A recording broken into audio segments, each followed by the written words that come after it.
But what about the fact that women want to work? I mean, they should have the right, don't you think? Most women want to have a career. Well, I don't believe that's true. No, I don't believe that for a second.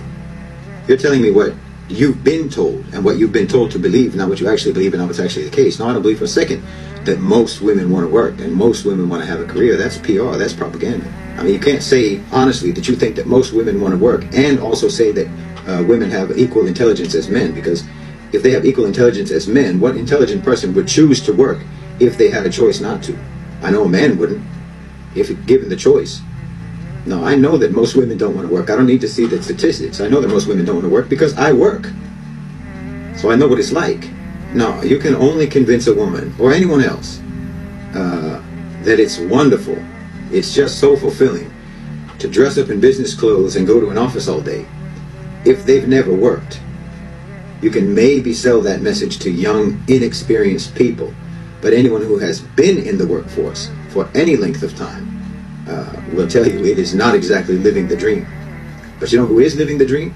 Married women in Dubai, married women in Saudi Arabia, and not just because they get to go on shopping sprees with their husbands, gold credit cards, but because due to the fact that they have so much support from their family, so much support from their husbands, so much support from their fathers, so much support from what you would call patriarchy. You probably didn't know that women in the UAE and women in Saudi Arabia own a higher percentage of small and medium-sized businesses than women in America, by at least 10%.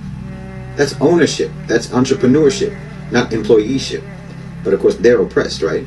Now, most people don't want to work. Now, obviously, there are exceptions. And there are people who can, genuinely derive a lot of satisfaction from their work.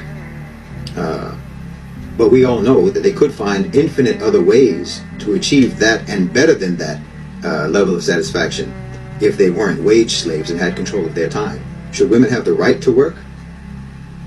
You understand what incredibly deceptive language that is? In your society, do they have the right not to work? That's a better question. I mean, look at how they manipulate language around this issue.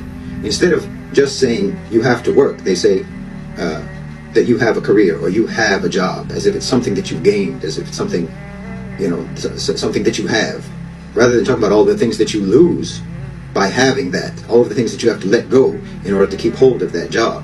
They say you have a career, but what they mean is your employer has you. And that's where you spend most of your time. That's where you spend, most of your waking hours. 8, 9, 10 hours a day, plus however long it takes you to commute. So maybe up to around half of a 24-hour day, you are either going to work, at work, or coming home from work. And then you get, if you're lucky, maybe 4 to 5 hours a day off, 4 to 5 hours a day left of free time. Look at that phrase, free time. Because, yes, in your free, democratic, liberated, independent country, most citizens only get about 4 to 5 hours a day of freedom, because the rest of the time you're at work, and work is extremely not democratic, not free, and you have no independence. You do what you're told, you wear what you're told, you eat when they let you. Your time is not your own. In some places you even have to ask permission to use the restroom. So most of your waking hours are actually spent in a thoroughly totalitarian environment, in the land of the free and the home of the brave. And you get maybe 4 to 5 hours a day of freedom. And you're telling me that women want that? No. The system wants that for women.